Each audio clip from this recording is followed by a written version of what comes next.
It's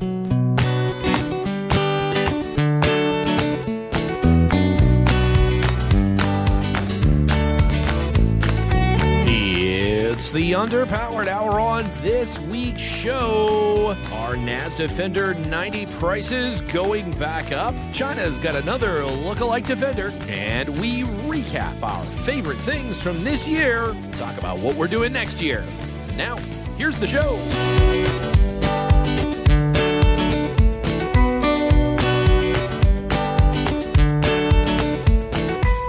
Welcome to the Underpowered Hour. I'm Steve Beres, mild-mannered television executive by day and Land Rover collector by night. You can find out more about our cars and what we're working on at theberescollection.com or follow us on Instagram at theberescollection. I'm joined, as always, by my good friend, Goss. Thank you to everyone joining us today. I'm the seized ancient fastener to Steve's modern composite bolts. I'm the rusty nuts of podcasting, Ike Goss. I own and operate Pangolin 4x4 in Springfield, Oregon, where we live and breathe Land Rovers. Check us out online on Facebook, Instagram at Pangolin 4x4. Let's get started. All right, Ike. Well, this week in the news, I think we're remiss if we don't talk about, are we back to the $100,000 plus NAS Defender auctions? Have we come full circle to like those bygone days of your Defender being worth $100,000 plus?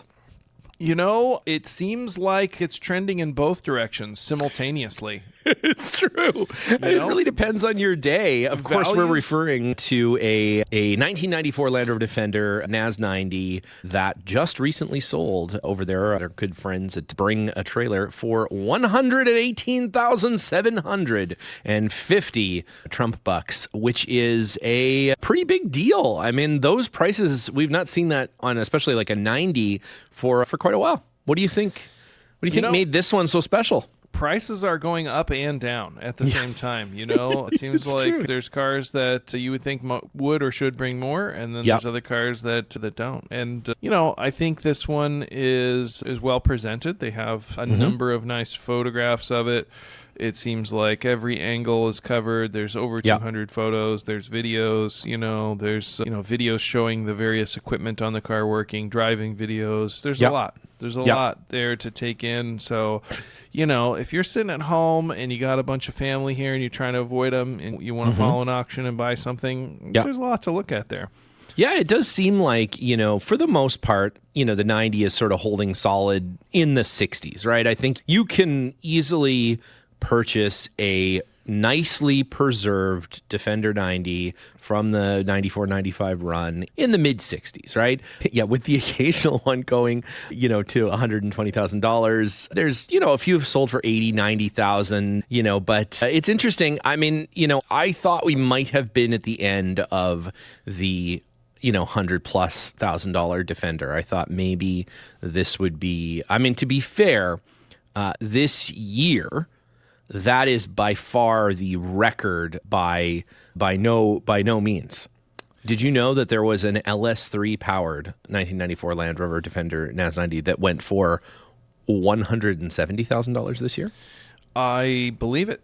And another 1997 Land Rover Defender, again a NAS 90 that sold for $155,000 this year. Those sound like big numbers, but I'm going to say that those cars represent a loss. Like if you were to buy a car and have it professionally converted and restored or maintained, you would probably spend more than that on it, between the purchase and the work. So those seem like astronomical prices, but those people are probably losing money.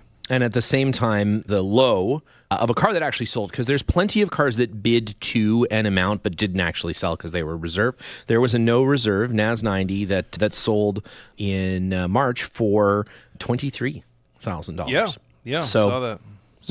They're up and down. Yeah, there's a strata for sure. But again, that median price is somewhere between 60 and 80. So, they're still holding their value. And I think the 110, the NAS 110, those are consistently selling for 100 plus. The cheapest one I've seen recently is still in the, high 80s.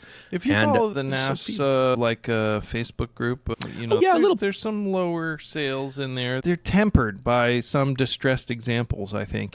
There's a lot of them that haven't seen the maintenance or modification or care that some of the higher examples have. Yeah, I agree. And the type of owner that wants to pay for those better examples definitely doesn't want to buy those. Well, and I think if you're the owner and operator, if you will, you want to take your Defender out off-roading, you want to take it camping, you want to do that sort of stuff. You now got pretty steep competition from TDI cars and TD5s and that sort of thing coming in to the U.S. market as those engine configurations and things are legal now, and they're a lot easier to find, right? And some would say that's the better car to get anyways over the V8, which is sort of a little bit underpowered for the size of that vehicle, and people seem to like the diesel, all that sort of stuff. So, yeah. There was a funny comment on the Spring and Trailer auction, which, they were talking about the soft top versus the hard top. Mm-hmm. And one person said that you had to really get a hard top because the soft top wasn't suitable for driving over 45 or 50 miles an hour. Right. Yes. And I was over there in my Series 1 just laughing.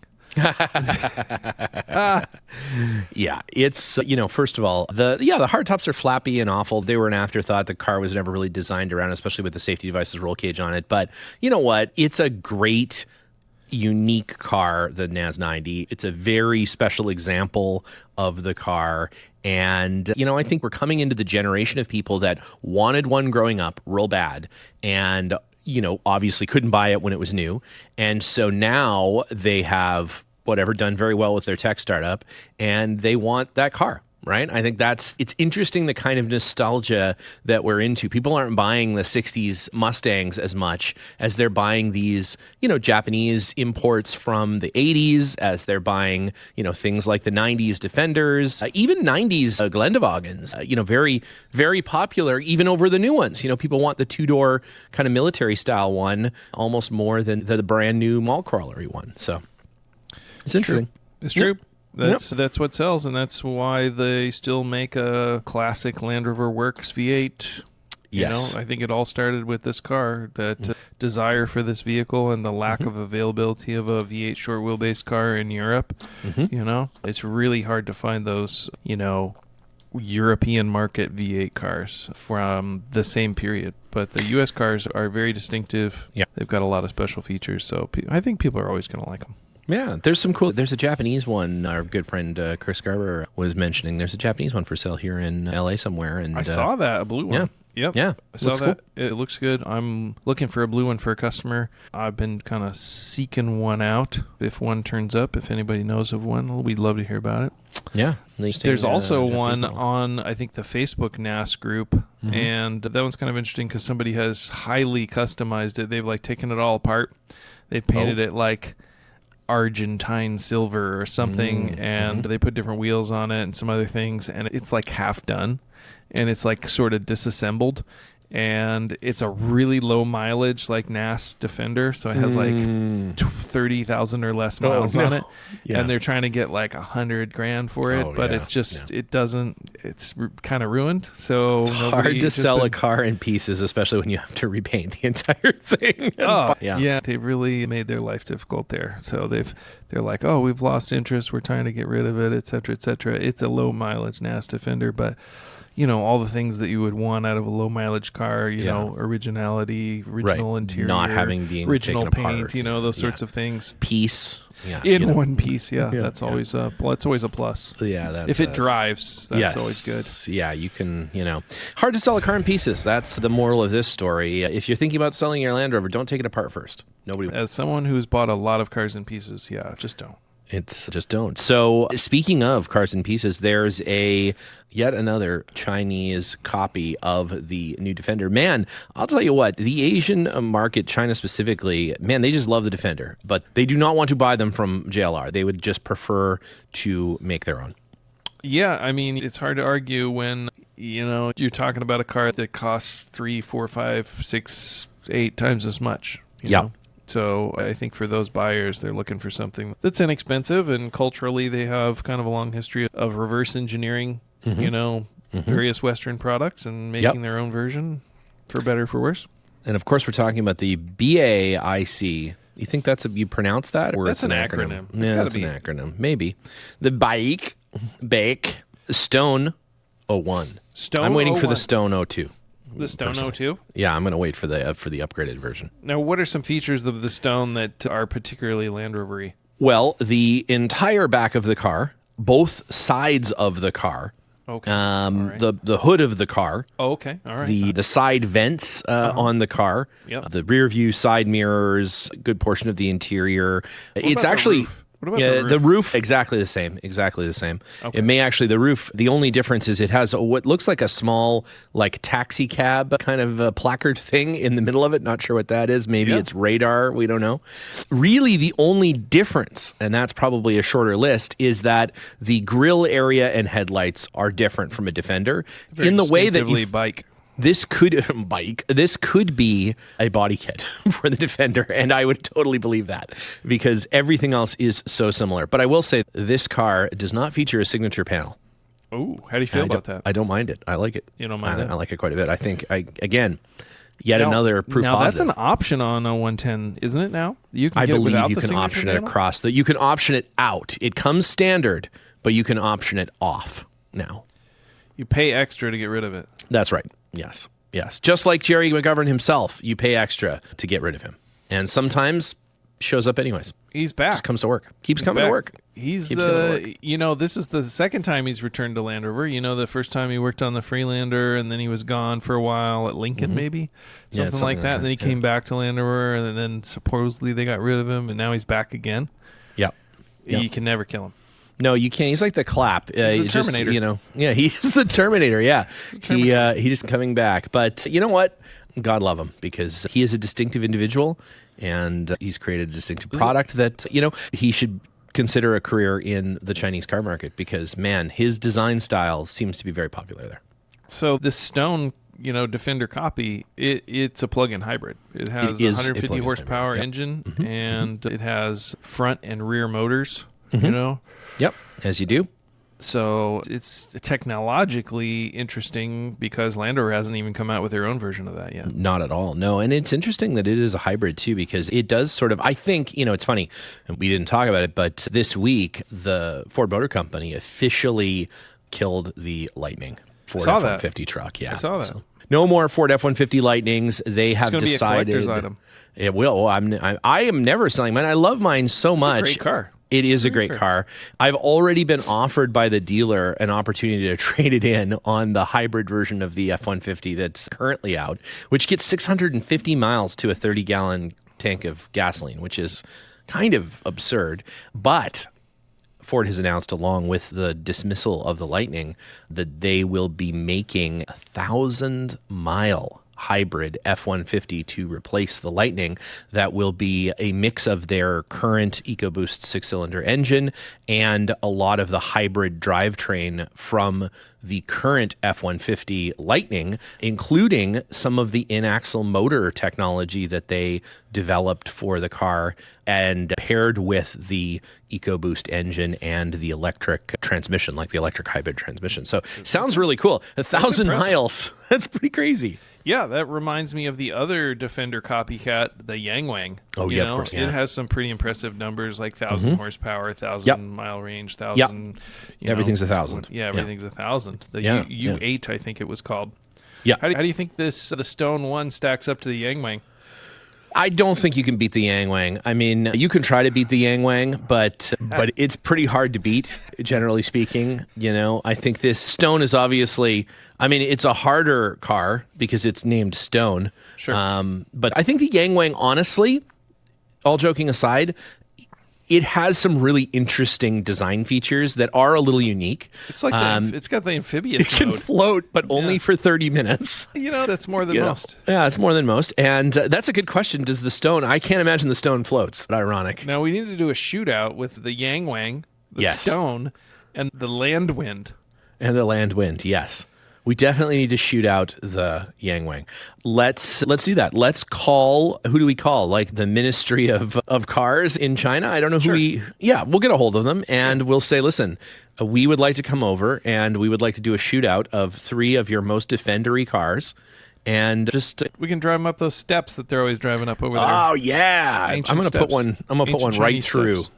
Yeah, Do you think the stone's gonna make it up the ancient Chinese steps? Oh, I don't know. It's tough to say. I mean, they're gonna drive it up there regardless. They're gonna do, irreparable damage to thousands-year-old steps to prove that their cars. What would be the equivalent of doing that here in the United States? Maybe I don't know. Like drive over the St. Louis Arch. Could you do that? That'd be great. Yeah. That would be fun. Yeah, you drive over the St. Louis Arch. Perhaps you do a hot lap around the Statue of Liberty or something. You also have to think about the chance of damaging something. You drive a car up the Hoover Dam, maybe. I don't know.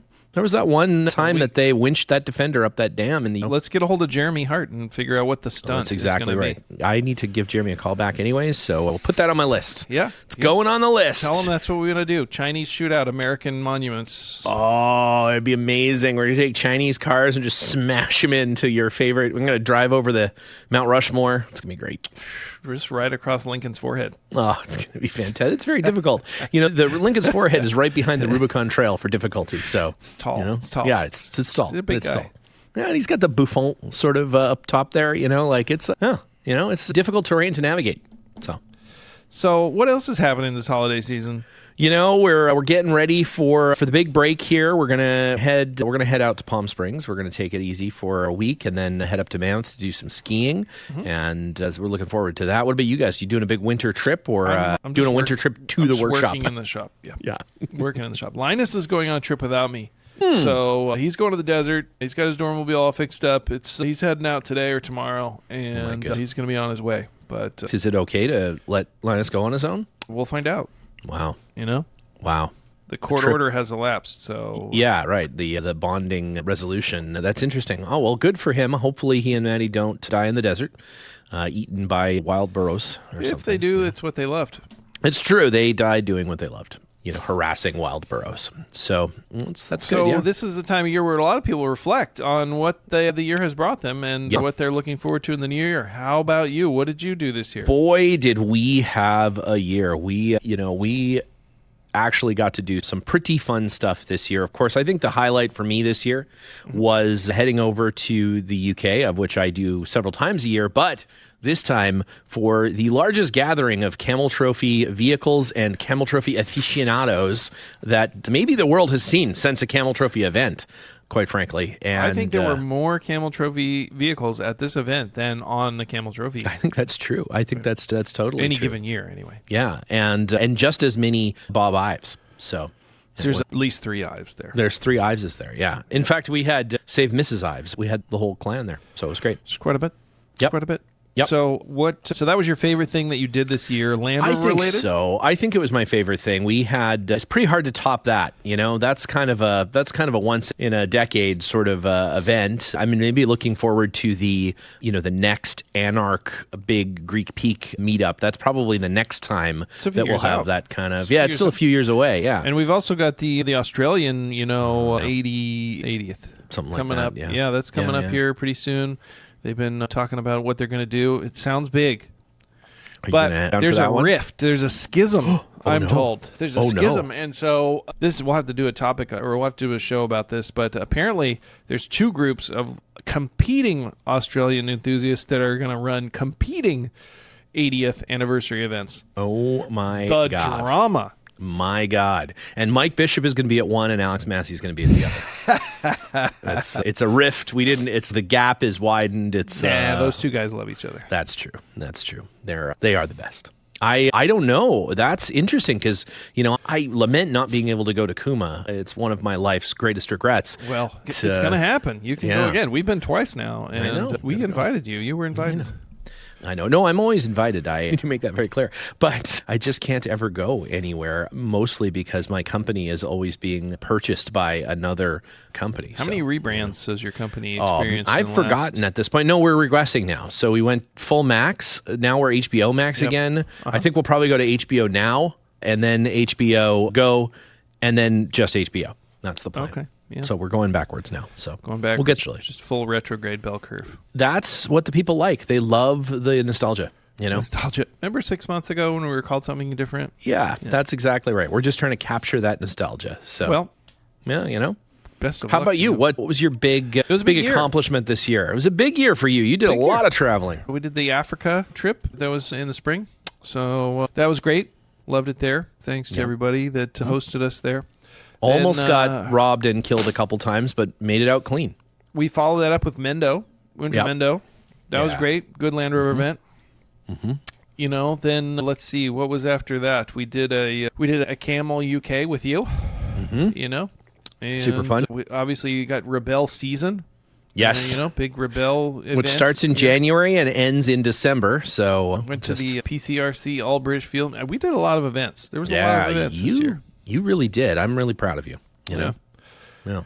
No events next year. Nothing next year. Yeah. Not so bad. I hope not. It's been hard to get stuff done, but we're sticking around this holiday season. We're going to get some stuff done in the workshop. So should be fun to have a early January update. Yeah, you get a rally car done. You got to get that. Got to get that sucker moving, man. Brutal. Things brutal. I'm looking forward to you showing up and helping with that, so that'll be cool. Get right on that. We'll be. I'm looking forward to. I'm going to be back in the UK in February. Cool. We're talking about maybe doing a little trip, and some of the Iveses and Jean-Luc and I are all talking about maybe we'll do a little recce there while I'm over, which would be great. I'd love to do that. And I have been practicing on my farm simulator, and will be offering my farming services to the Ives. And, they haven't responded to that, but I'm happy to come over. And, I've driven the tractor in the simulator now, driven the combine, harvester, and I feel like I'm ready. Throw me in, coach. I'm ready to go. Well, what's the worst thing I can do? It's going to be great. I don't know if you've ever been to the Combine Demolition Derby. But, in Washington, I believe. Yeah, of course. Yeah, that's right. Yeah. So, it's going to probably be better than that, but I can't guarantee that.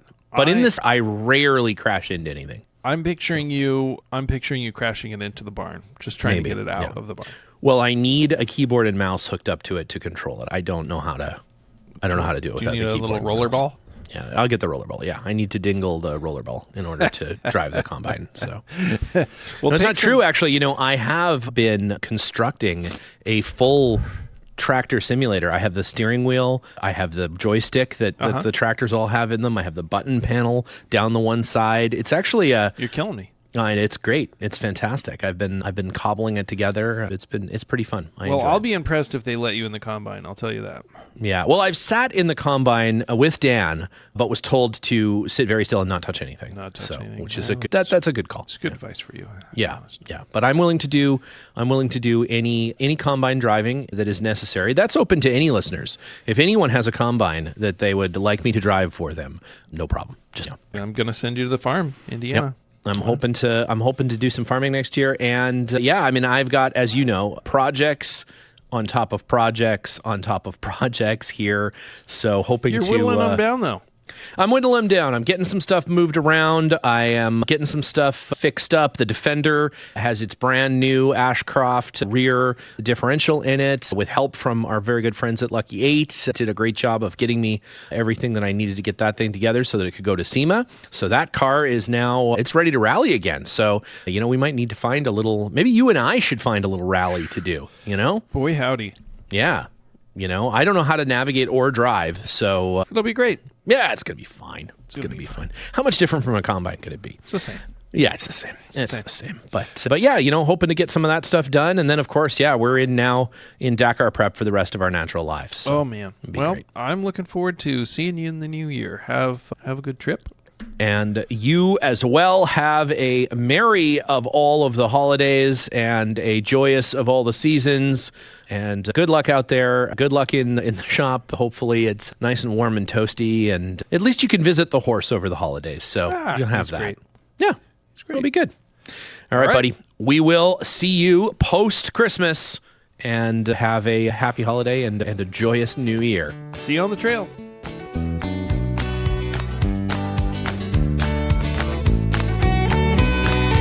The Underpowered Hour is produced by Liza Beres, Ike Goss, and me, Steve Beres. Pavel Svardov composed and performed our theme music. Consider supporting the show on Patreon, and if you already do, thank you. Your support makes the show possible. For even more, check out our Instagram or Facebook.